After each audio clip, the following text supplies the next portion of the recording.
정부가 북한과 무기 거래 혐의 등이 있는 제3국 인사와 기관을 금융제재 대상자로 지정했습니다. 박근혜 정부 들어 이루어진 첫 대북 제재인데요. 북한에 대한 압박 수위를 높인 것으로 해석됩니다. 취재기자 연결하겠습니다. 권민석 기자. 네, 정치부입니다. 네, 정부가 금융제재 대상자로 지정한 이들 누굽니까? 네, 대만 국적자 3명과 대만 회사 3곳, 그리고 시리아의 연구소 1곳입니다. 정부는 이들이 북한과 무기를 거래했거나 무기 제조에 필요한 기계를 거래하는 등 북한을 우회적으로 지원해 금융제재 대상으로 지정했다고 밝혔습니다.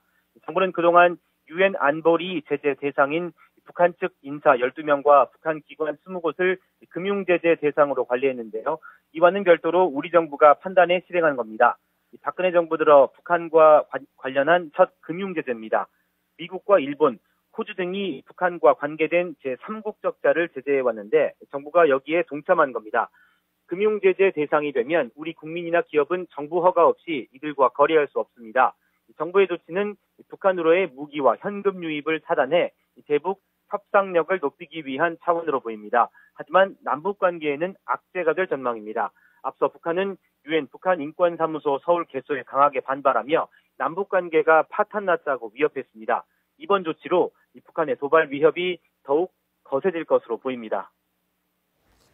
네, 이런 가운데 북한 정치범 수용소인 요덕 수용소의 수감자가 공개됐다고요? 네, 그렇습니다. 북한 정치범 수용소인 요덕 수용소 출신 탈북자 정광희 씨가 동료 수감자 180명의 신상을 담은 보고서를 공개했습니다. 이 보고서에는 북한 최신상인 신철호가 고위관부 도청을 담당한 보위부를 비판했다 체포돼 요덕 수용소에 갇힌 일 등이 기록되어 있습니다.